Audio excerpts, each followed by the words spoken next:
여러분 안녕하세요. 하나의 이야기로 느리게 읽는 구약 오늘 49번째 시간 시작하겠습니다. 열왕기하 17장 18장 오늘 본문인데요. 무너진 사마리아의 탄식과 일어선 예루살렘의 신뢰라는 이 대조를 함께 살펴볼 수 있는 시간이 될 것 같습니다. 우리 열왕기하 계속 진행되고 있는데요. 이 분열 왕국의 시대상들 함께 바라보면서 우리가 얻어야 할 하나님께서 주시는 마음들을 잘 얻을 수 있는 시간 되기를 바랍니다.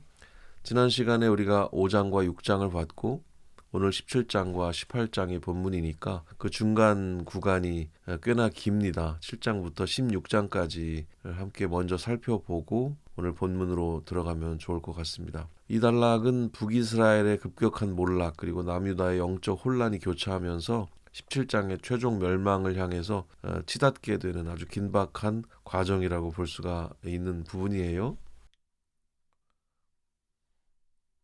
7장에서 10장 내용을 먼저 살펴보면 예후의 혁명과 아합 가문의 심판의 내용이 나옵니다. 먼저 7장에는 아람 군대의 퇴각과 내 나병 환자 이야기가 나오는데요. 사마리아의 굶주림 속에서 하나님께서는 아람 군대를 쫓아내시고 4명의 나병 환자를 통해서 구원의 소식을 전하십니다. 그리고 8장의 내용에는 수넴 여인의 기업 회복의 내용이 기록이 되어 있는데요. 그리고 8장에는 수넴 여인의 기업 회복이 기록되어 있는데요. 엘리사의 도움으로 수넴 여인이 땅을 되찾게 되고 하사엘이 아람 왕이 될 것이라는 예언이 성취됩니다. 그리고 9장 10장은 예후의 심판의 내용이 나옵니다. 엘리사의 제자로부터 기름 부음을 받은 예후가 반란을 일으켜서 이스라엘 왕 요람, 유다 왕 아하시아 그리고 이세벨을 처단합니다. 예후는 이렇게 바알 숭배자들을 멸절하지만 안타깝게도 여로보암의 죄, 그 금송아지의 죄에서는 떠나지 못하는 그런 모습을 보이고 있습니다. 그리고 11장, 12장 내용으로 가면요. 유다의 위기 그리고 요아스의 중수의 이야기가 나옵니다. 11장은 아달랴의 찬탈과 요아스의 이야기인데요. 아시아의 모친이었던 아달랴가 왕족을 몰살하고 통치를 하게 되는데 그러나 제사장 여호야다가 요아스를 숨겨서 왕위를 회복하게 됩니다. 그리고 12장에는 성전 수리의 내용이 나옵니다. 이 요아스는 여호야다의 지도 아래 성전을 중수하는데요. 그러나 여호야다 사후에 영적으로 흔들리는 모습을 보이게 됩니다. 그리고 13장과 16장의 내용입니다. 쇠퇴하는 두 나라 이야기 그리고 아하스의 배교의 이야기가 기록이 되어 있습니다. 13장에는 엘리사의 죽음 그리고 이스라엘의 침체에 관한 이야기가 나옵니다. 엘리사가 죽고 북이스라엘은 아람의 압제 속에서 쇠퇴하게 됩니다. 그리고 14장 15장에는 아마샤, 여로보암 2세, 우시야에 관한 기록인데요. 일시적인 번영과 국력 신장이 있었지만 북이스라엘은 살룸, 무나헴, 부가히야, 베가 이런 왕들의 암살 그리고 반역이 반복되는 아주 극심한 혼란기에 빠지게 됩니다. 16장에는 아하스의 최악의 배교의 내용이 등장을 하는데요. 남유다 왕 아하스는 아시리아의 신당 구조를 본떠서 예루살렘 성전을 개조하는 등등 정말 유다 역사상 가장 어두운 영적 암흑기를 만들게 됩니다. 예, 이렇게 7장에서 16장을 간략하게 요약을 해 보았는데요. 저의 요약도 중요하겠지만 여러분들이 본문을 직접 읽으시는 것도 의미가 있겠죠. 그래서 지금 우리가 함께 읽고 있는 개역 개정역 번역본이 조금 딱딱하고 잘 눈에 붙지 않을 수가 있습니다. 공부할 땐 좋은데 혼자서 쉽게 내용을 파악할 때는 조금 더 쉬운 버전의 성경을 보시는 것도 괜찮겠습니다. 조금 더 평이한 현대어로 번역이 된 그런 번역본들을 읽으시는 것도 괜찮다고 생각이 듭니다. 많은 번역본들이 있습니다. 쉬운 성경도 있고 현대인의 성경, 현대어 성경 등등 여러 성경 버전들이 있고 메시지 성경도 괜찮습니다. 메시지 성경은 절과 절 단위로 번역이 되지 않은 경우가 많이 있지만 전체적인 맥락을 파악하는 데는 굉장히 도움이 되는 버전이기도 합니다. 아무튼 여러분들이 접근하기 좋은 버전의 성경을 선택하셔서 빠르게 읽으시면서 내용을 파악하시는 것이 여러모로 좋을 것 같다는 생각도 듭니다. 이렇게 7장에서 16장까지 내용을 요약해 봤습니다. 이제 오늘 본문인 17장, 18장과의 결정적인 연결점들을 몇 가지 생각을 해보고 넘어가려고 하는데요. 먼저 여로보암의 길에서 사마리아의 멸망으로라는 연결점을 찾아볼 수 있습니다. 17장과의 연결점이라 할 수 있는데요. 13에서 15장에서 계속 반복적으로 언급된 여로보암의 죄에서 떠나지 아니하였다는 이 고발은 17장에서 북이스라엘이 왜 멸망해야 했는지 그 신학적 근거가 됩니다. 15장의 잦은 반역 그리고 암살은 이미 나라의 기둥이 썩었다는 것을 보여주는데 결국 17장에서 아시리아에 의해서 뿌리가 뽑히는 결과로 이어지게 됩니다. 그리고 두 번째 연결점은 아하스의 배교에서 히스기야의 개혁으로의 연결점입니다. 이건 18장과의 연결점이라 할 수 있는데요. 16장에서 아하스는 아시리아 왕에게 잘 보이기 위해서 성전의 기구들을 뜯어내고 이방 제단을 들여왔습니다. 18장에 등장하는 히스기야는 바로 이 아하스의 아들이거든요. 히스기야가 산당을 부수고 놋뱀을 깨뜨린 개혁, 18장 4절에 나오는데 이 내용은 단순히 종교적인 열심을 넘어서 바로 앞세대였던 그 아하스의 시대, 그 시대가 저지른 처참한 배교를 씻어내려는 처절한 몸부림이었다, 이렇게 말할 수가 있습니다. 그리고 세 번째 연결점은 아시리아라는 거대한 심판의 도구에 대한 것입니다. 16장에서 아하스가 위기를 모면하기 위해서 아시리아 왕에게 조공을 바치면서 스스로 종이라고 칭했던 이 선택은 17장에서 이스라엘을 집어삼키고 18장에서 히스기야의 예루살렘을 포위하는 부메랑이 돼서 돌아오게 됩니다. 인간적인 외교술이 결국 국가의 존립을 위협하는 칼날이 되는 과정을 아주 극명하게 보여주고 있다고 볼 수 있겠어요. 요약을 해보자면 7장에서 16장은 골물대로 골문 영적 상태를 보여준다고 볼 수 있고요. 17장, 18장 오늘의 본문은 그 골문 상처가 터져서 멸망에 이르거나 혹은 아픔을 딛고 수술을 단행하는 결단의 순간으로 연결된다고 볼 수가 있습니다. 남유다, 북이스라엘이 이런 흐름을 가지고 역사를 이어가고 있다는 그 내용 함께 바라보시면서 계속 이런 연결점들을 기억해 두시면서 북이스라엘, 남유다의 역사의 흐름을 짚어가 보시면 좋을 것 같습니다. 뿌리에 대한 이야기를 먼저 잠깐 하고 오늘 본문으로 넘어가 보면 좋겠는데요. 잠시 이 질문 한번 던져보면 좋겠습니다. 내 삶을 지탱하는 진짜 뿌리는 무엇인가? 여러분들 보시는 이 든든한 나무에 뿌리가 많이 노출이 되어 있습니다. 이 아래쪽으로는 얼마나 더 넓고 깊게 이 뿌리가 박혀 있을지 좀 상상을 해볼 수 있는데요. 오늘 우리가 마주할 17장은 한 나라의 뿌리가 완전히 뽑혀나가는 비극적인 장면이라고 말할 수가 있어요. 200년이 넘게 버텨온 북이스라엘이 왜 지도에서 사라져야 했을까? 단순히 아시리아라는 강대국 때문이었을까? 곧이어 18장에서는 같은 위기 속에서도 뿌리를 다시 깊이 내리는 한 사람, 히스기야를 만나게 되거든요. 멸망의 길과 생명의 길, 그 갈림길에 서 있는 이 두 나라의 모습을 통해서 우리 삶의 뿌리가 세상의 힘인지 아니면 변하지 않는 하나님의 약속인지 함께 점검해 보는 그런 시간이 될 수 있을 것 같습니다. 예, 이제 본문 17장 1절에서 5절 읽으면서 오늘 내용을 시작하겠습니다. 오늘 슬라이드는 16장이나 되는 꽤 긴 본문입니다. 본문 읽겠습니다. 유다의 왕 아하스 제12년에 엘라의 아들 호세아가 사마리아에서 이스라엘 왕이 되어 9년간 다스리며 여호와께서 보시기에 악을 행하였으나 다만 그 전 이스라엘 여러 왕들과 같이 하지는 아니하였더라. 아수르의 왕 살만에셀이 올라오니 호세아가 그에게 종이 되어 조공을 드리더니 그가 애굽의 왕 소에게 사자들을 보내고 해마다 하던 대로 아수르 왕에게 조공을 드리지 아니하매 아수르 왕이 호세아가 배반함을 보고 그를 옥에 감금하여 두고 아수르 왕이 올라와 그 온 땅에 두루 다니고 사마리아로 올라와 그곳을 3년간 애워쌌더라. 예, 북이스라엘의 마지막 막이 오릅니다. 호세아 왕이 등극을 하는데 본문은 호세아가 이전의 왕들만큼 악하지는 않았다고 묘사를 하고 있어요. 그러나 때는 이미 늦었습니다. 아시리아라는 거대 제국이 압박을 해 오니까 호세아는 조공을 바치다가 결국 애굽을 의지하면서 배반을 선택하게 돼요.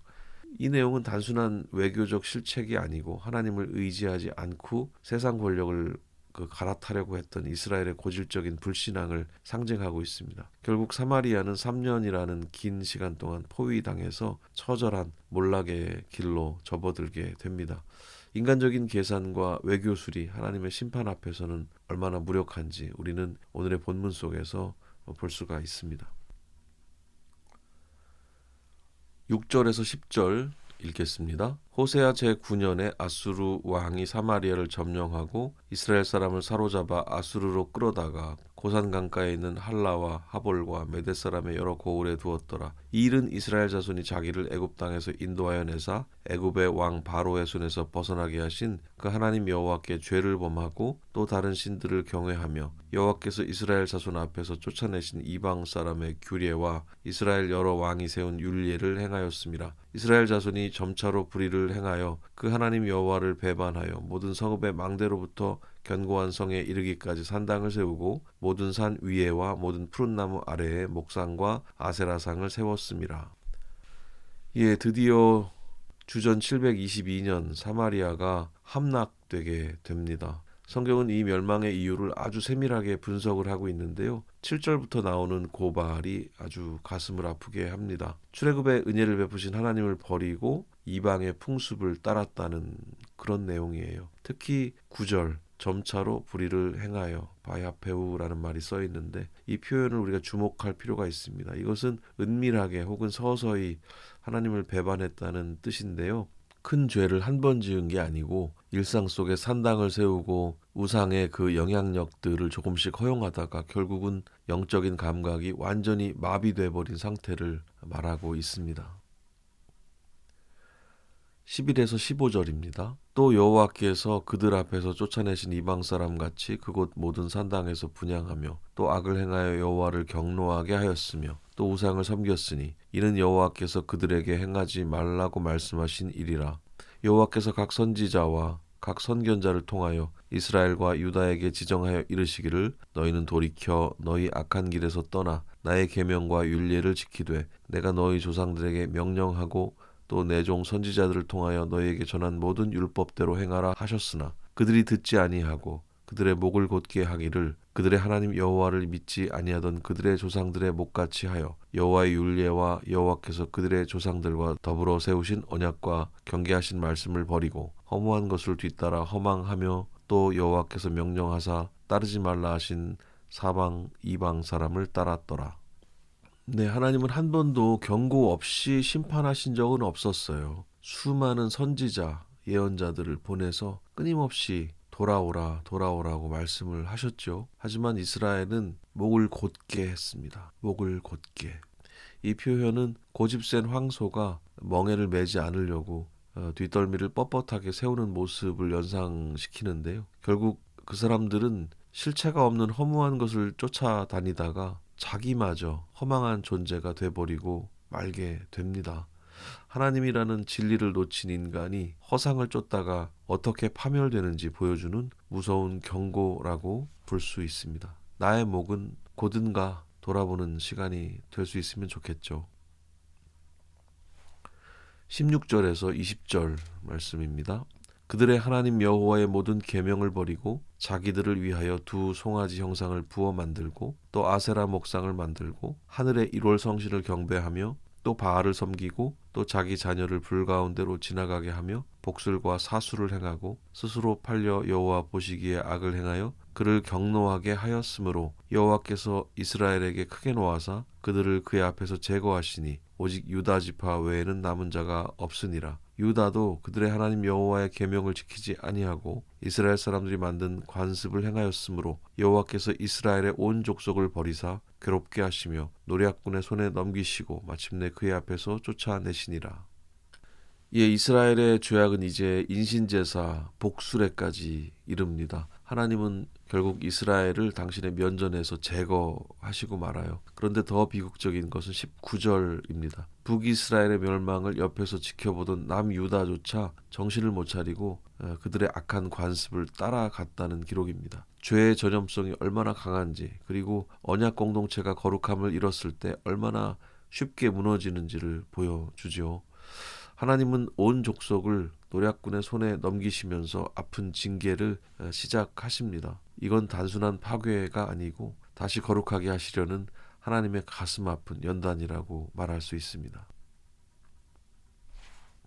21에서 25절입니다. 이스라엘을 다윗의 집에서 찢어 나누심에 그들이 엘라의 아들 여로보암을 왕으로 삼았더니 여로보암이 이스라엘을 몰아 여호와를 떠나고 크게 죄를 범하게 하매 이스라엘 자손이 여로보암이 행한 모든 죄를 따라 행하여 거기서 떠나지 아니하므로 여호와께서 그의 종 모든 선지자를 통하여 하신 말씀대로 마침내 이스라엘을 그 앞에서 내쫓으신지라.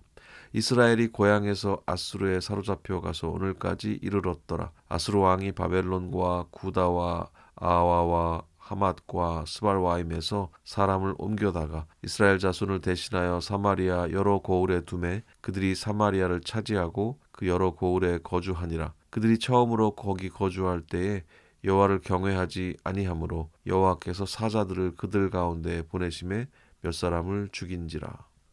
북이스라엘의 비극은 200년 전에 여로보암이 세운 송아지 우상에서 시작이 되었습니다. 그 죄의 뿌리가 결국 강제 이주라는 결과를 낳았죠. 아시리아는 정복한 땅의 정체성을 없애기 위해서 혼혈 정책을 씁니다. 여러 민족을 사마리아로 옮겨 온 겁니다. 이주해온 이방인들이 하나님을 경외하지 않죠. 그러자 사자들이 나타나서 그들을 공격하는 기이한 일들이 벌어집니다. 하나님은 비록 이스라엘이 쫓겨난 땅일지라도 그곳이 여전히 하나님의 주권 아래 있다는 것을 이방 민족들에게 선포하고 계신다. 이렇게 볼 수 있습니다.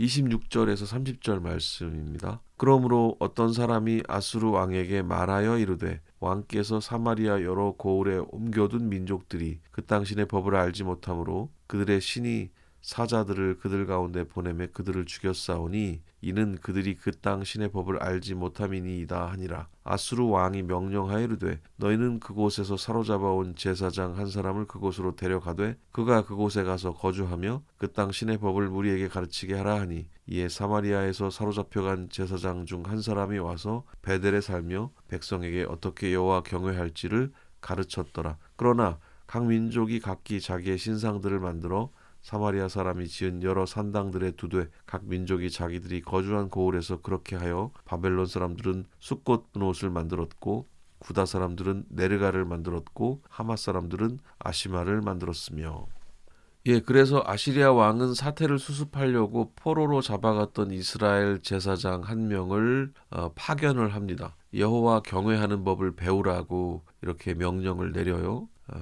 여호와 경외하는 법을 거기 거주자들에게 이제 가르치기 위한 목적이었습니다. 그러나 그 결과는 이상한 혼합주의가 되어버렸습니다. 제사장에게 여호와를 배우기는 했지만 정작 자기들이 가져온 이방 신상들을 포기하지 않았거든요. 베델이라는 거룩한 장소가 온갖 이방신의 전시장이 되어버리고 맙니다. 이것이 바로 이후에 유대인들이 사마리아인들을 멸시하게 된 어떤 역사적인 배경이 되는 겁니다. 온전한 믿음이 아니라 필요에 따라 신을 선택하는 그 편의주의적인 종교의 위험성을 우리는 여기서 발견할 수 있습니다. 31절에서 35절 읽겠습니다. 아와 사람들은 니파스와 다르닥을 만들었고 스발와임 사람들은 그 자녀를 불살라 그들의 신 아드람멜렉과 아남멜렉에게 드렸으며 그들이 또 여호와를 경외하여 자기 중에서 사람을 산당의 제사장으로 택하여 그 산당들에서 자기를 위하여 제사를 드리게 하니라. 이와 같이 그들이 여호와도 경외하고 또한 어디서부터 옮겨왔는지 그 민족의 풍속대로 자기의 신들도 섬겼더라. 그들이 오늘까지 이전 풍속대로 행하여 여호와를 경외하지 아니하며 여호와께서 이스라엘이라 이름을 주신 야곱의 자손에게 명령하신 율례와 법도와 율법과 계명을 준행하지 아니하는도다. 옛적에 여호와께서 야곱의 자손에게 언약을 세우시고 그들에게 명령하여 이르시되 너희는 다른 신을 경외하지 말며 그를 경배하지 말며 그를 섬기지 말며 그에게 제사하지 말고. 33절이 사마리아의 비극을 한 문장으로 정의하고 있습니다. 여호와도 경외하고 자기의 신들도 섬겼더라. 이렇게 기록이 되어 있죠. 이것은 진정한 경외가 아니지요. 하나님은 우리 마음의 일부가 아니라 전체를 원하시기 때문입니다. 34절은 그들이 실제로는 여호와를 경외하지 않은 것이라고 단정을 짓고 있어요. 언약의 핵심은 오직 하나님만 섬기는 것입니다. 하나님은 과거 야곱과 맺으셨던 그 절절한 언약을 다시 상기시키시면서 이스라엘의 배반이 얼마나 깊은 아픔이었는지를 보여주십니다. 36절에서 41절입니다. 오직 큰 능력과 표신팔로 너희를 애굽에서 인도하여 내신 여호와만 경외하여 그를 예배하며 그에게 제사를 드릴 것이며 또 여호와가 너희를 위하여 기록한 율례와 법도와 율법과 계명을 지켜 영원히 행하고 다른 신들을 경외하지 말며 또 내가 너희와 세운 언약을 잊지 말며 다른 신들을 경외하지 말고 오직 너희 하나님 여호와만을 경외하라. 그가 너희를 모든 원수의 손에서 건져내리라 하셨으나 그러나 그들이 듣지 아니하고 오히려 이전 풍속대로 행하였느니라. 이 여러 민족이 여호와를 경외하고 또 그 아로새긴 우상을 섬기니 그들의 자녀 손손이 그들의 조상들이 행하던 대로 그들도 오늘까지 행하니라. 17장의 마지막은 안타까운 탄식으로 이렇게 끝이 납니다. 하나님은 계속해서 나만 경외하라. 그러면 내가 너희를 건져내리라. 이렇게 호소를 하시죠. 하지만 그들은 듣지 않았습니다. 41절에 오늘까지라는 표현은 이 비극이 단번에 끝난 게 아니고 세대를 거쳐서 계속되고 있음을 보여줍니다. 북이스라엘의 역사는 여기서 사실상 종결이 돼요. 그러나 이 어두운 기록 끝에 하나님은 남유다의 히스기야라는 새로운 희망의 불씨를 준비하고 계셨습니다. 이제 18장으로 넘어가면서 멸망의 전염병 속에서 어떻게 믿음을 지키는 한 사람이 일어서는지를 우리가 함께 보게 됩니다. 18장 1절에서 4절 말씀 읽겠습니다. 이스라엘의 왕 엘라의 아들 호세아 제3년에 유다 왕 아하스의 아들 히스기야가 왕이 되니 그가 왕이 될 때의 나이가 25세라. 예루살렘에서 29년간 다스리니라. 그의 어머니의 이름은 아비요 스가리아의 딸이더라. 히스기야가 그의 조상 다윗의 모든 행위와 같이 여호와께서 보시기에 정직하게 행하여 그가 여러 산당들을 제거하며 주상을 깨뜨리며 아세라 목상을 찍으며 모세가 만들었던 놋뱀을 이스라엘 자손이 이때까지 향하여 분향함으로 그것을 부수고 느후수단이라 일컬었더라. 사마리아가 멸망해가는 그 엄중한 시기에 남유다의 히스기야가 등장합니다. 히스기야는 다윗의 길을 따르는 정직한 왕이었어요. 히스기야의 개혁은 아주 철저했습니다. 누구도 손대지 못했던 산당들을 제거합니다. 특히 눈여겨볼 부분은 놋뱀을 부순 사건이에요. 광야에서 구원의 도구였던 놋뱀이 어느새 숭배의 대상이 되어버려 있었습니다. 히스기야는 그것을 단지 구리조각이라는 뜻의 느후수단, 네후슈탄이라고 부르면서 부셔버려요. 과거의 은혜조차 이렇게 우상이 될 수가 있습니다. 아무리 종교적인 상징성을 갖고 있다 하더라도 하나님이 아니라 그 물건의 마음을 빼앗기게 되는 순간 그것은 우상이 될 수가 있는 것이죠. 과거의 은혜조차 우상이 될 수 있다는 사실을 간파했던 아주 날카롭고 본질적인 개혁이었다고 말할 수 있습니다. 5절에서 8절 말씀입니다. 히스기야가 이스라엘 하나님 여호와를 의지하였는데 그의 전후 유다 여러 왕 중에 그러한 자가 없었으니 곧 그가 여호와께 연합하여 그에게서 떠나지 아니하고 여호와께서 모세에게 명령하신 계명을 지켰더라. 여호와께서 그와 함께 하심에 그가 어디로 가든지 형통하였더라.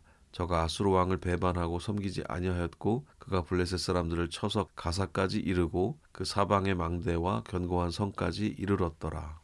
본문은 히스기야가 하나님께 연합하여 있었다고 기록을 하고 있습니다. 여기 연합하여가 다바크인데요. 최근 그런 뉴스를 봤습니다. 어떤 이상한 교회에서 다바크라는 말을 설명하면서 이 연합을 기괴한 성적인 연합으로 해설을 하고 해석을 하면서 아주 음란하고 문란한 그런 성적인 죄악을 교회 안에서 벌였다는 그런 참 얼토당토하는 뉴스를 접하게 되었는데요. 다바크라는 말은 그렇게 사용되어서는 안 될 말입니다. 여러분 오해하시면 안 되겠습니다. 이 다바크라는 말이 그렇게 오염돼 버리지 않기를 바라고요. 연합하여라는 의미 이 본문 안에서 맥락을 따라서 잘 해석해 가시기를 바랍니다. 이 연합이라고 하는 말은 하나님 곁에 붙어서 결코 배반하거나 떨어지지 않는 그 신실한 상태를 말한다고 볼 수가 있습니다.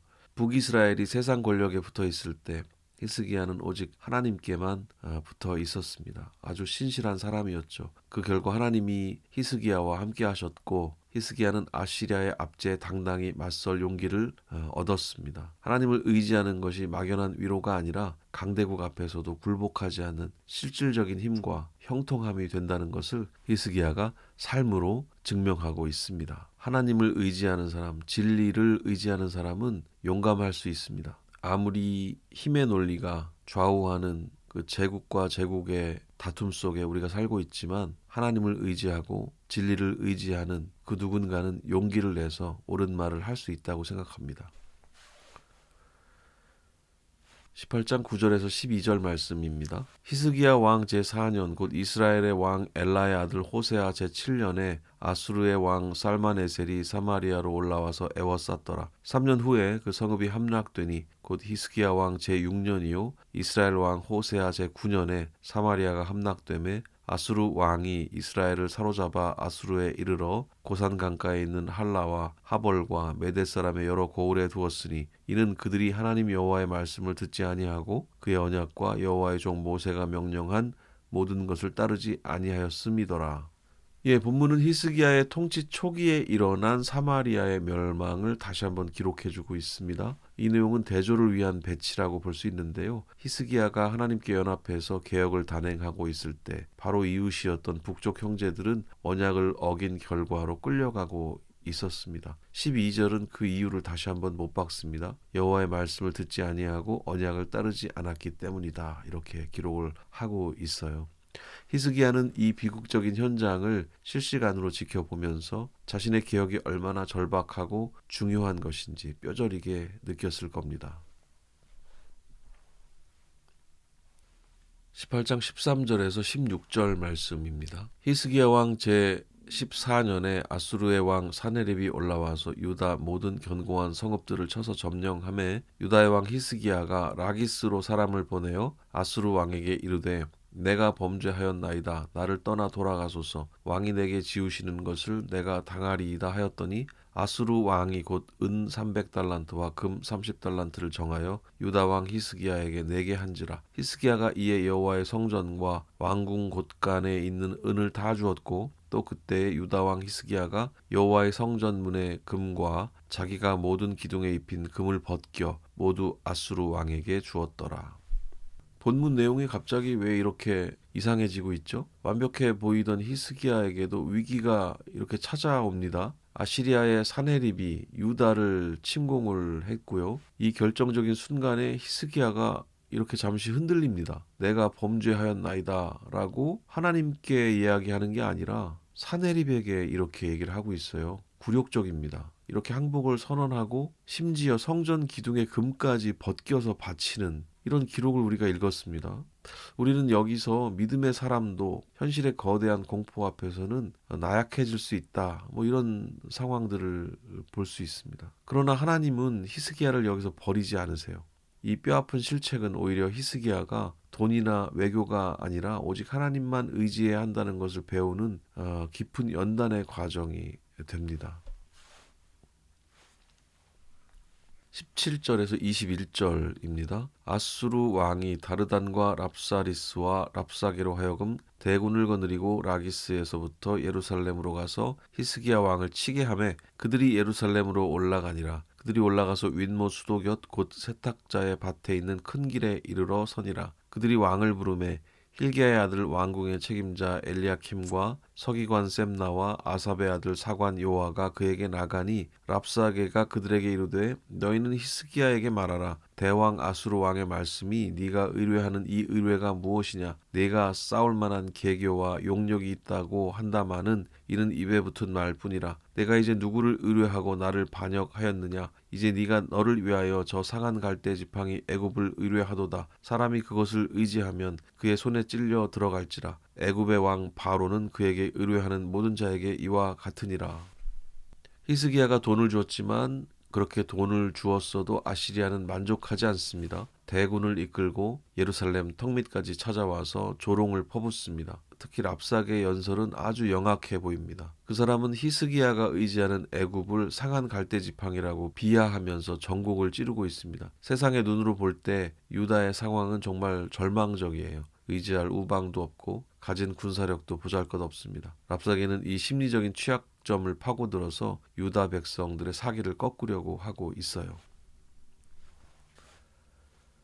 22절에서 25절 말씀 읽겠습니다. 너희가 내게 이르기를 우리는 우리 하나님 여호와를 의뢰하노라 하리라마는 히스기야가 그들의 산당들과 제단을 제거하고 유다와 예루살렘 사람에게 명령하기를 예루살렘 이 제단 앞에서만 예배하라 하지 아니하였느냐 하셨나니 청하건대 이제 너는 내 주 아수르 왕과 내기하라. 네가 만일 말을 탈 사람을 낼 수 있다면 나는 네게 말 2,000마리를 주리라. 네가 어찌 내 주의 신하 중 지극히 작은 지휘관 한 사람인들 물리치며 애굽을 의뢰하여 병거와 기병을 얻을 듯하냐. 내가 어찌 여호와의 뜻이 아니고야 이제 이곳을 멸하러 올라왔겠느냐. 여호와께서 전에 내게 이르시기를 이 땅으로 올라와서 쳐서 멸하라 하셨느니라 하는지라. 랍사게는 히스기야의 종교 개혁까지 조롱의 소재로 삼고 있습니다. 하나님을 위해서 산당을 부쉈다는데 그 하나님이 과연 너희를 좋아하시겠냐 이런 식이에요. 심지어 자신이 여호와의 명령을 받고 왔다는 신성모독적인 거짓말까지 서슴지 않고 있습니다. 이 내용은 오늘날 우리에게도 들려오는 사탄의 음성과 굉장히 닮아 있습니다. 네가 그렇게 믿는다고 상황이 나아지겠어? 하나님이 정말 네 편이겠니? 이런 음성들이죠. 랍사게는 유다의 군사적인 무능함을 비웃으면서 말 2,000마리를 주어도 탈 사람이 없을 거라고 이렇게 얘기하고 있어요. 아주 자존심을 짓밟고 있습니다. 사면초가의 위기 속에서 히스기야와 유다는 이제 오직 신앙의 정수만 남게 되는 어떤 시험대 위에 이렇게 서게 됩니다.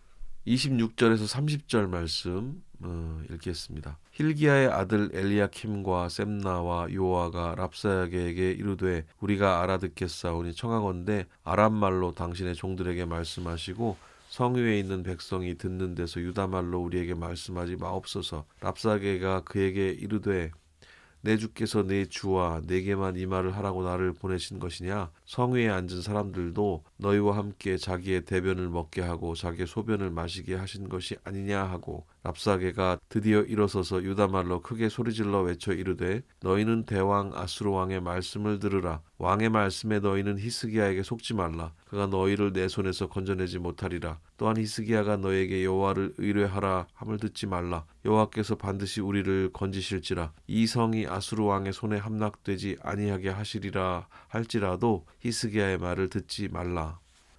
유다의 관리들이 백성들이 동요할까봐 랍사게에게 아람어로 말해달라고 부탁을 하는데 랍사게는 오히려 보란듯이 유다 말로 크게 소리를 지르고 있습니다. 랍사게는 백성들에게 히스기야에게 속지 말라고 말하고 있어요. 여호와가 너희를 건질 거라는 말 그거 믿지 말라고 선동을 하고 있습니다. 이 내용은 지도자와 백성 사이 그리고 하나님과 백성 사이의 신뢰 관계를 완전히 파괴하려고 하는 영적인 이간질입니다. 일종의 심리전이라고 말할 수 있겠죠. 랍사게의 말은 지독하게 현실적입니다. 굶주림의 고통을 언급하면서 공포를 아주 극대화시키고 있어요. 신앙이란 때로는 이런 적나라한 현실의 공포와 정면으로 부딪혀야 되는 그런 숙명을 가지고 있다고 말할 수 있습니다. 우리의 신앙도 마찬가지일 수 있어요. 오늘의 마지막 단락입니다. 18장 31절에서 37절 말씀 읽겠습니다.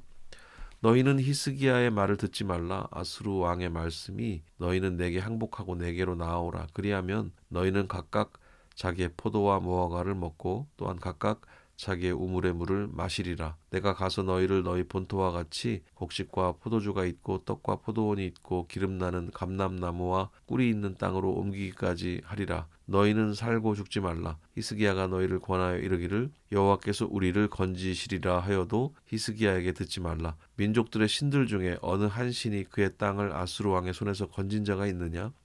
하맛과 아르밧의 신들이 어디 있으며 스발와임과 아아와 헤나와 이와의 신들이 어디 있느냐? 그들이 사마리아를 내 손에서 건졌느냐? 민족의 모든 신들 중에 누가 그의 땅을 내 손에서 건졌기에 여호와가 예루살렘을 내 손에서 건지겠느냐 하셨느니라.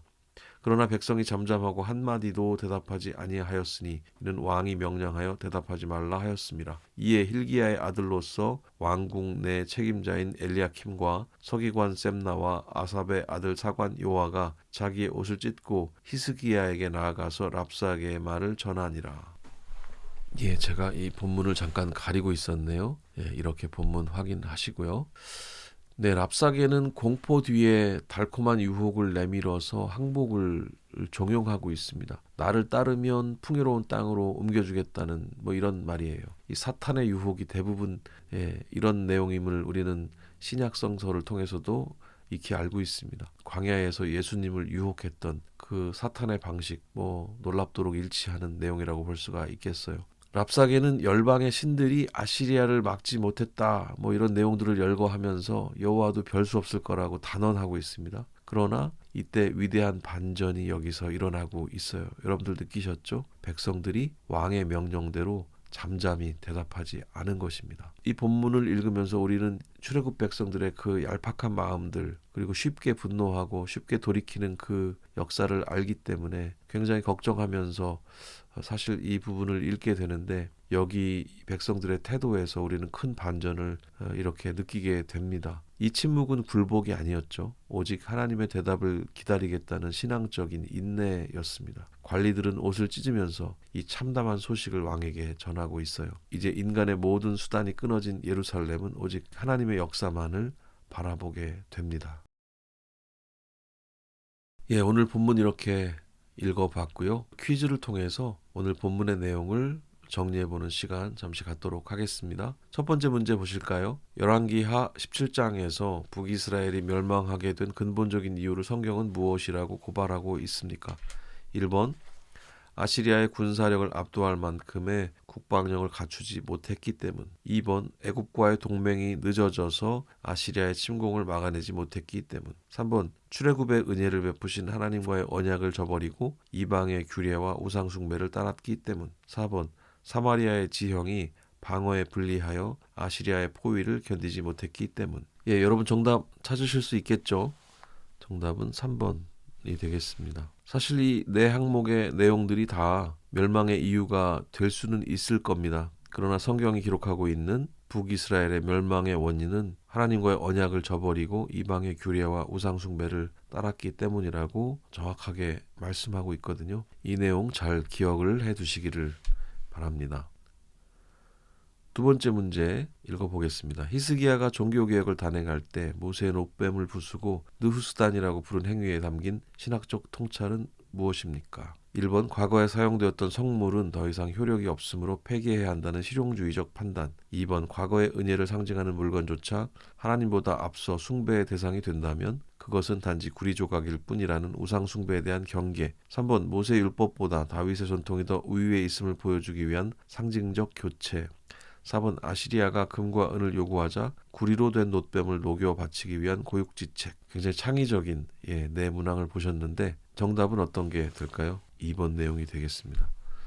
사실 이 내용이 저는 17, 18장 전체 내용 중에 제일 마음에 남는 내용이기도 합니다. 우상 숭배란 무엇인가에 대해서 우리가 생각해 볼 수 있을 것 같기 때문이고, 우리가 금과 옥조로 여기는 우리 신앙의 어떤 내용들 안에 충분히 이런 것들도 있을 수 있겠다는 생각이 드는 거거든요. 꼭 물건이 아니더라도 우리가 예배하는 방식이라든지 기도하는 방식이라든지 아니면 실천하는 방식들, 뭐 이런 것들 안에 이렇게 과거에 의미 있게 놋뱀으로 역할했으나 이제는 그냥 구리조각일 뿐일 수 있는 그런 것들 붙들고 우리의 신앙이 온전하다고 착각을 하고 있지는 않은지, 이런 부분들을 우리 스스로 돌아볼 수가 있어야 할 것 같다는 생각을 해봅니다.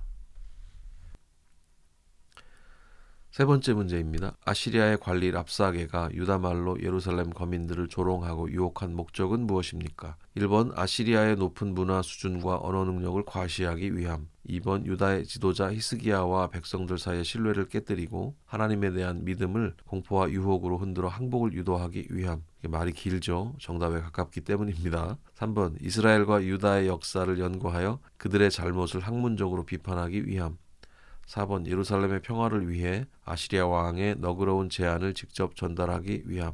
예, 나름 문항 하나하나가 다 나름의 의미 선을 가지고 있지만 정답은 2번이 되겠습니다. 이 심리전을 계속 벌이고 있는 랍사게의 행동을 우리가 보게 되는데, 이런데 또 쉽게 넘어갈 수가 있습니다. 그리고 그가 일으키는, 그가 말로 불러내는 공포, 때로는 달콤한 유혹들, 때로는 무시무시한 공포 같은 것들을 계속 쏟아 놓으면서 소위 가스라이팅을 하고 있는 이 랍사게의 이 언행들을 볼 수가 있는데 정신을 똑바로 차리고 하나님의 말씀 안에 우리가 굳건히 서야 할 필요가 있겠죠.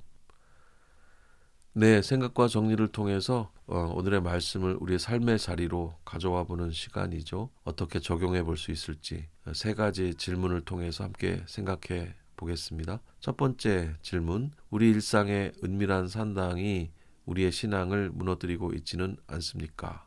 우리 일상 안에 은밀한 산당이라는 것은 기분 나쁘게 들릴 수도 있는데 그러나 매우 현실적인 그런 돌아봄의 재료가 되어야 한다고 생각합니다. 이스라엘의 멸망이 갑작스러운 사건이 아니었어요. 점차 무너져 갔습니다. 망대에서 성에 이르기까지 점차로 세워진 산당들, 아주 조금씩 하나님 대신에 받아들인 세상의 가치가 점점 쌓여서 그렇게 무너지게 된 거죠. 우리 삶에도 하나님도 섬기고 또 세상도 섬기는 혼합주의적인 공간이 있지는 않은지 돌아봐야 합니다. 하나님은 우리의 일부가 아니라 전부를 원하신다는 사실을 꼭 기억하시고 우리 내면의 산당을 허무는 그런 결단을 꼭 해봐야 하겠습니다. 두 번째 질문을 던져봅니다. 우리는 소중한 추억이나 과거의 은혜를 우상으로 삼고 있지는 않습니까? 히스기야가 부순 놋뱀은 한때 하나님의 구원의 도구였었죠. 하지만 그것이 오늘 하나님과의 살아있는 만남을 대체하고 있다면 그것은 단지 구리조각, 느후수단일 뿐입니다. 어제의 은혜에 안주하면서 형식적인 종교 생활에 머물러 있는지 아니면 오늘 히스기야처럼 하나님께 연합해서 그분과 동행하고 있는지 꼭 점검을 해야 합니다. 본질을 가로막는 껍데기를 과감하게 부수는 용기가 우리에게 필요합니다. 이것이 기독교 신앙과 무속을 구분하는 기점이 될 수 있습니다. 세 번째 질문입니다. 랍사게의 조롱 같은 현실의 위기 앞에 우리는 잠잠히 주를 바라보고 있습니까? 세상은 끊임없이 우리에게 랍사게처럼 말을 하고 있습니다. 네 믿음이 너를 밥 먹여주느냐? 하나님이 계시다면 왜 이런 일이 일어나겠느냐? 그 날카로운 그 현실의 조롱 앞에서 우리가 할 수 있는 최선의 응답은 무엇일까요? 그것은 침묵이라고 생각합니다. 이스라엘 백성들이 그렇게 했던 것처럼 말이죠. 그리고 하나님의 보좌 앞으로 나아가는 그런 우리의 신앙의 태도여야 한다고 생각합니다. 세상과 말싸움하기보다는 히스기야처럼 옷을 찢는 심정으로 하나님께 엎드릴 때 우리는 절망의 성벽 위에서도 하나님의 불병거를 보게 될 거라고 믿습니다. 하나의 이야기로 느리게 읽는 구약, 이렇게 오늘 49번째 시간을 마치겠습니다. 오늘 열왕기하 17장 18장 함께 읽으면서 무너진 사마리아의 탄식과 일어선 예루살렘의 신뢰에 대해서 생각해 볼 수 있는 시간이었습니다. 다음 시간 50강에서는 열왕기하 22장 23장을 읽고 생각해 보도록 하겠습니다. 오늘 17장 18장 읽었으니까 19장부터 21장까지 내용도 요약적으로 설명하면서 이 내용을 같이 공부해 보도록 하겠습니다. 오늘도 공부하시느라 수고 많으셨고요. 오늘 우리 마음속에 다가온 하나님의 음성 귀하게 여기시고 다시 한번 묵상하시고 정리하시는 시간 꼭 가지시기를 바랍니다. 수고 많이 하셨습니다. 다음 시간에 뵙겠습니다. 감사합니다.